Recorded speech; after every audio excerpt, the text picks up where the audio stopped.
అది నాదని చెప్పి మాట్లాడేది కరెక్ట్ పద్ధతి కాదు. నువ్వు నిజంగా మాట్లాడి నువ్వు బురదలో కూర్చున్న వాళ్ళతో మాట్లాడుతుంటే వచ్చి రా, ఇదే బురదలోకి రా, కూర్చొని మాట్లాడదాము. ఏదైనా ప్రజల్ని కూర్చోబెట్టుకొని నువ్వు మాట్లాడు, వీళ్ళకి ఏదైనా ఒక సొల్యూషన్ తీసుకొని రా. నువ్వు అర్ధరాత్రి పూట్ల అందరూ కళ్ళు మూసుకున్నప్పుడు నిద్రపోయినప్పుడు నువ్వు వచ్చి ఈ పని ఈ రకంగా చేపించడం అనేది కరెక్ట్ కాదు. ఇంకా చెప్తా అంటే వింటాను, ఆఫీసర్ చెప్తానాడంట మున్సిపల్ కమిషనర్ రేపు పొద్దున్నే ఎమ్మెల్యే గుడ్ మార్నింగ్ వస్తాడంట. ఇక్కడ గుడ్ మార్నింగ్ కి జనాలు ఉన్నప్పుడు రావా గుడ్ మార్నింగ్? ఏంది నాకు శ్మశానాలుగా మార్చినాక ఈరోజు గుడ్ మార్నింగ్ వచ్చి ఏం పీకాలని వస్తానా వీడికి? నువ్వు ఏదన్నా ఉంటే ఏమైనా మిగిలిపడే కూరగాయలు చూస్తాను, మట్టిలో పడిన కూరగాయలు వస్తున్నావా, లేకపోతే ఇవన్నీ చూసి ఆనందించేదానికి వస్తున్నావా? ఏదో నీ మాట చెల్లించుకున్నానని నువ్వు కబడ్దారు చెప్తున్నాం. ఎమ్మెల్యే గారు ఇదే పద్ధతిలో పోతే కరెక్ట్ పద్ధతి కాదు.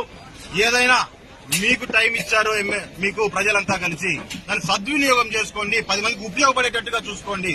ఎక్కడైనా చూడండి చెప్తున్నా, ఈ రకంగా ప్రజా వ్యతిరేక పోగళ్ళకు పోతే మాత్రం ఖచ్చితంగా ప్రజలు నిన్ను మట్టిలో తొక్కే రోజులు కూడా దగ్గరలో ఉన్నాయి. ఆ విషయాన్ని నువ్వు బాగు